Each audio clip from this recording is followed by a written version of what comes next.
যেভাবে আক্রান্ত করা হচ্ছে বিজেপি শাসিত রাজ্যগুলিতে, সেটা নিয়ে রাজ্য জুড়ে আন্দোলনের ডাক দিলেন মমতা বন্দ্যোপাধ্যায় 27 জুলাই থেকে।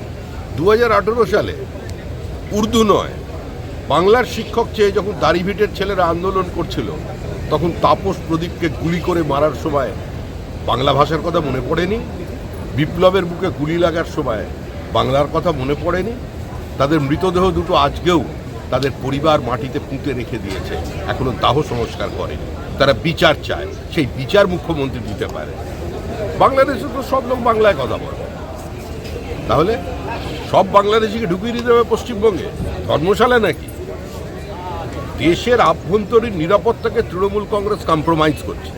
তৃণমূল কংগ্রেস বাংলাদেশি মুসলিম অনুপ্রবেশকারী এবং রোহিঙ্গাদের পশ্চিমবঙ্গে নিয়ে এসে তাদের আধার কার্ড পাইয়ে দিয়ে ভোটার লিস্টে নাম তুলতে চাইছে, আর সেগুলো আমরা বাদ দিতে চাই।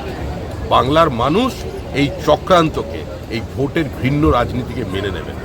মানুষ ঐক্যবদ্ধ, তৃণমূলকে বিসর্জন দেবেই, কিন্তু পশ্চিমবঙ্গকে পশ্চিম বাংলাদেশ বানাতে দেবে না।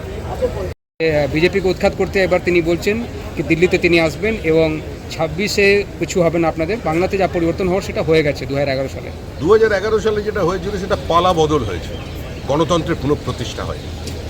মানুষ যেটা চেয়েছিল যে মানুষ কথা বলবে, মানুষ নিজের মতো করে সরকারের সমালোচনা করবে, মানুষ তার রাজনৈতিক মতামতটা প্রকাশ্যে বলতে পারে, সেটা হয়নি। মানুষ যেটা পেয়েছে সেটা হলো প্রাতিষ্ঠানিক লুট, মেধার প্রতারণা, একটা ভয়যুক্ত সমাজ এবং মানুষের সমস্ত মৌলিক অধিকারকে বাজেয়াপ্ত করা। মানুষ এই পরিবর্তন চায়নি, তাই আসল পরিবর্তন হবে 2026 সালে।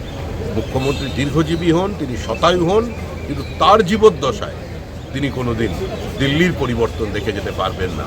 তবে হ্যাঁ, 26-এর পরে অনেকটা সময় পাবেন হাতে, তখন আর ওখানে ব্যস্ত থাকতে হবে না, তখন সারা দেশ একটা পলিটিক্যাল ট্যুরিজম তিনি চালিয়ে যেতে পারবেন।